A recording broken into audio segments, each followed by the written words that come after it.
రా అబ్బాయ, టెంకాయలోకి నీళ్లు ఎప్పుడు ఎందుకు ఎలా వస్తాయో తెలియనట్టు జీవితం కూడా ఎప్పుడు పొంగుతాదో ఎప్పుడు ఆగిపోతాదో తెలియదురా.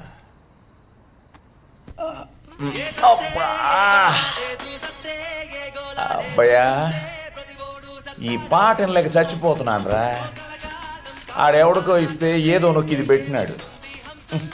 ముందు ఇది మార్చు. నాకు తెలిసే కదా మామ, ఇంకెట్ట మార్చాలో. సరిపోయింది పో, ఇద్దరికి ఇద్దరమే టాటా బిర్లాలం.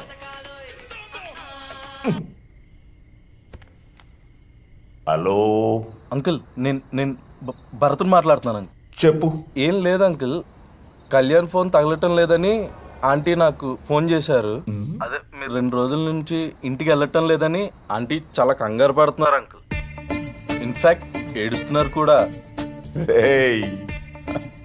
నాకు పుట్టిన నా కొడుక్కి ఆడాన్నో నువ్వు కాలేజీలో ఆడికి ఫ్రెండ్ అయ్యి వాడు అమ్మ వాడికి ఫోన్ చేసి నాకు ఫోన్ చేయమని చెప్తే ఆడికి మాట్లాడడం ఇష్టం లేక నీతో ఫోన్ చేయిస్తున్నాడని నాకు తెలియదు అనుకుంటున్నావురా భరత్ నా కొడక.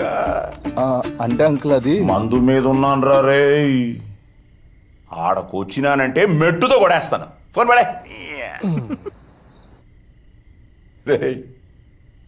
శివగామి నా కోసం ఏడుస్తోందట.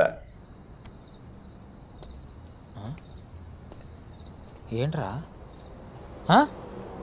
ఒరే, ఎన్నిసార్లు అవి నాన్న గురించి అడిన సమాధానం చెప్పాడేంటి వీడు?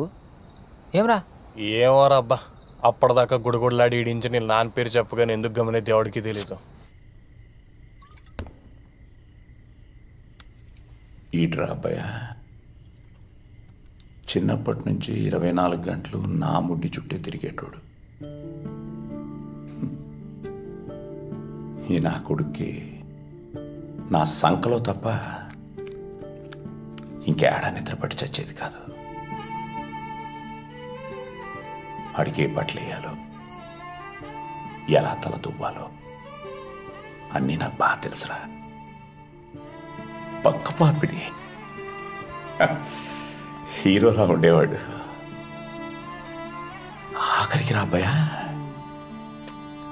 ఆడికి పప్పు చారన్నం కలిపి తినిపిస్తా ఉంటే ఓ పక్క రసం కారిపోతా ఉంటే ఈ చేత్తో పట్టుకుని ఇట్ట తాగించేవాడిని. భలే తాగేవాడ్రా నా కొడుకు.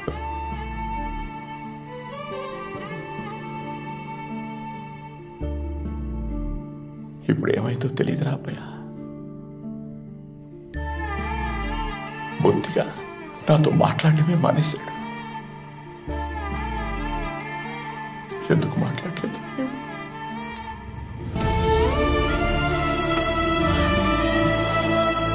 వద్దురా,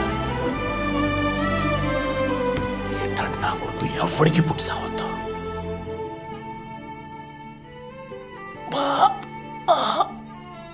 తల పగిలిపోతాందిరా. ఇట్టి రై, మొత్తం బాటిల్ ఇవ్వరా.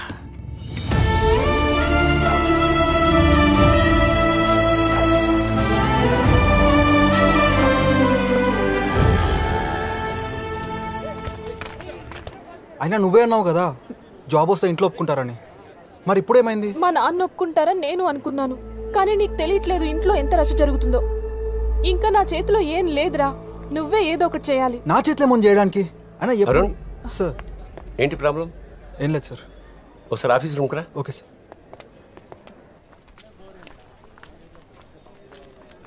రే, మీ పాప వచ్చింది కానీ తగులుకోపో.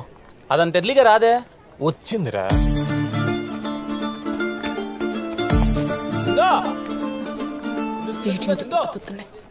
ఆగు సిందో, సిందో సింధు సింధు ప్లీజ్ సింధు, ఆగు సింధు, ఒక్క నిమిషం సింధు, సింధు సింధు ప్లీజ్ సింధు. యాడికి పోతున్నావు దూసుకొని? ఐడి కార్డ్ యాడా? ఐడి కార్డ్ అన్న 2 నిమిషాలు. ఐడి కార్డ్ లేకపోతే లోపల పంపించాను రా. 2 నిమిషాలు. ప్రిన్సిపాల్తో ఇప్పటికే 4-5 సార్లు పడినాయి నీ వల్ల. ఒడమ్మా నేనైనా క్లాస్కి వెళ్తాను, 2 నిమిషాలు దానికి సైడ్ కొట్టుకొని వస్తాయి, మధ్య బయట కూడా తిరగట్లా. నువ్వెంత సైడ్ కొట్టిన అమ్మాయి పడదు కానీ వెళ్ళి ఐడి కార్డ్ తీసుకొని రాపో. ఏంది నేను సైడ్ కొడితే పడదాదు? నాకు పడదని ఎవరు చెప్పింది? They are made for each other. Cute కప్లా. మరి నువ్వెట్లా వెళ్తావురా క్లాస్కి? ఏ కాలేజ్కి వచ్చిన ప్రతి ఒక్కరు క్లాస్కి వెళ్తారా? క్యాంటీన్ లేదా మాకు? పారాడైన గుడి చూస్తుందాం.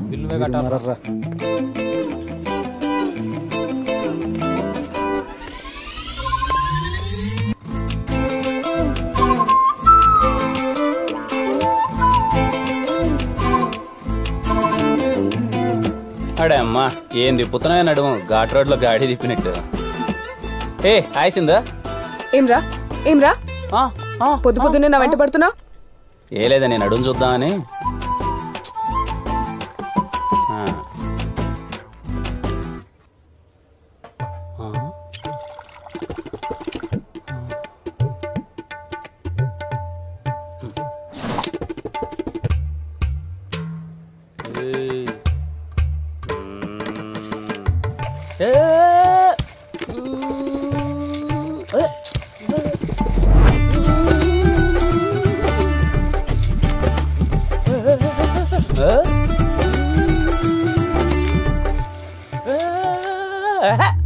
ఏంటే హాస్టల్ బట్టి బాగా వంట పడుతున్నా, రోజు రోజుకి నడుము సైజ్ పెంచుతున్నావు. ఏం తెలుసా నీకు నా నడుము గురించి? నీ నడుము గురించి నీకంటే నాకే ఎక్కువ తెలుసు. దాన్ని చూసే కదా లవ్ చేసింది.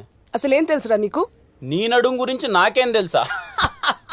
నీ నడుము నేను ఫస్ట్ టైం చూసిన July 12, 2016 సాయంత్రం 5:40 నువ్వు కాలేజ్ స్టెప్స్ పైన కూర్చోన్నప్పుడే. అప్పుడు నీ నడుము సైజ్ 24. 2-1 హాలిడేస్ నుంచి నువ్వు తిరిగి వచ్చేసరికి నీ నడుము సైజ్ 26. అప్పటి నుంచి నీ నడుము తగ్గించడానికి ప్రయత్నిస్తున్నావు, కానీ ప్రయత్నించి నీ మార్కులు తగ్గుతున్నాయి తప్ప నీ నడుము మాత్రం తగ్గట్లేదే. నువ్వు 3 బ్రాండ్లు వాడతావు, లీ, లివైస్, ఫ్రాంక్లిన్. నువ్వు శారీ కట్టుకొని కాలేజ్కి ఇప్పటి వరకు 8 టైమ్స్ వచ్చావు. కట్టుకున్న ప్రతి ఒక్కసారి బొడ్డు కిందకి 3 సెంటీమీటర్ల కింద కట్టుకుంటావు. నువ్వు కూర్చుంటే రైట్ సైడ్ 2 మడతలు, లెఫ్ట్ సైడ్ 1 మడత పడుతుంది. నీ బొడ్డుకు బెత్తేడు దూరంలో ఒక పుట్టుమచ్చ ఉంటదే, అది పుట్టింది కాదు పెట్టిందని నాకు మాత్రమే తెలిసే. అయినా ఏ రోజే నేను బ్లాక్ బోర్డ్ చూశాను? 24 గంటలు నేను నడుమే కదా చూశాను. ఇప్పుడు కూడా నేను నడుము పట్టుకోవాలని నాకు ఎంత ఉందో తెలుసా?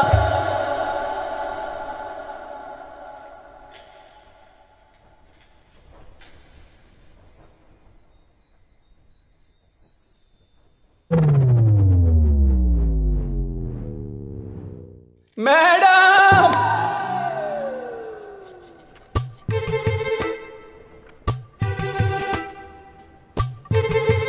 చూసింది చాలేకనే చదువుకోరే. ఇప్పుడు ఫోన్ ఏమైనా సైలెంట్లో ఉందా? అమ్మ 5 సార్లు ఫోన్ చేసింది, అర్జెంటుగా ఫోన్ అంటే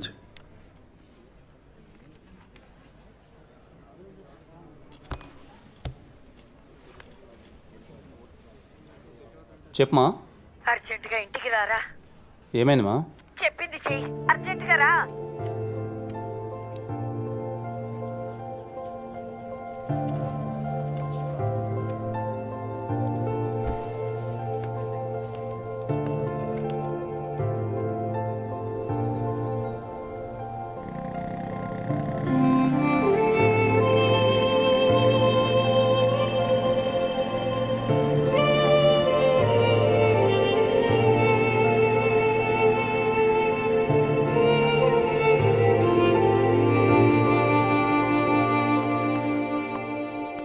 నీ బోగాటాలకి ఇలాంటి రోజులు వస్తాయని ముందే ఊహించాను.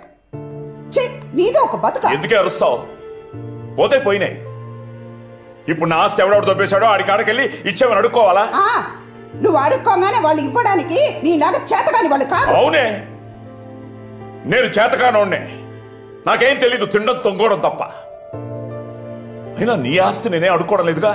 నాకు తెలుసు నేనేం చేయాలి. మీరేం చెప్పక్కర్లేదు. నువ్వే పోరా పో, మిమ్మల్ని ఇంకెవ్వరు బాగు చేయలేరు.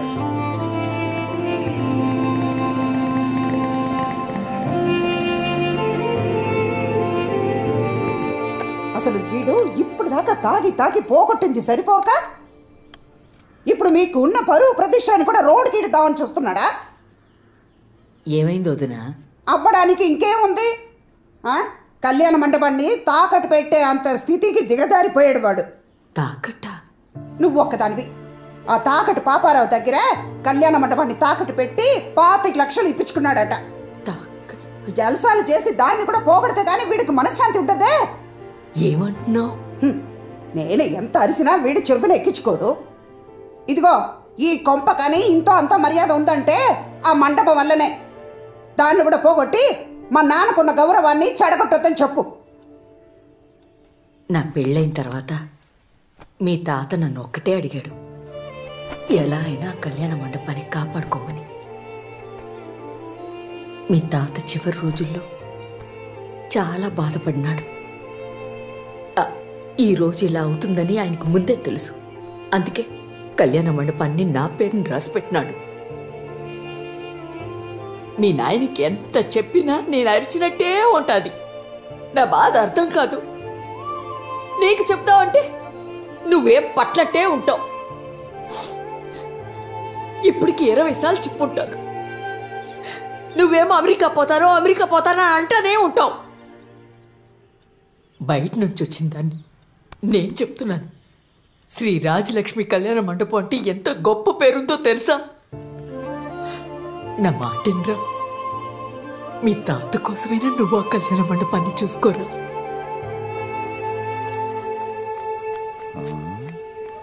వీడొచ్చాడేంటి? అమ్మ కొడుకులు కలిశారంటే రోజు ఉండేదానికంటే ఈరోజు డోసు ఎక్కువ ఉంటుందన్నమాట. దో వచ్చినాడు చూడు మీ నాయన, ఏదో యుద్ధంలో 100 మంది తలకాయలు నరికిన యోధుడిలాగా. నీ అమ్మ, నీ ఒక్క తలకాయ నరికితే చాలు ప్రశాంతంగా ఉండొచ్చు. మామ నాన్న కాదురా కట్టప్ప, శివగామి.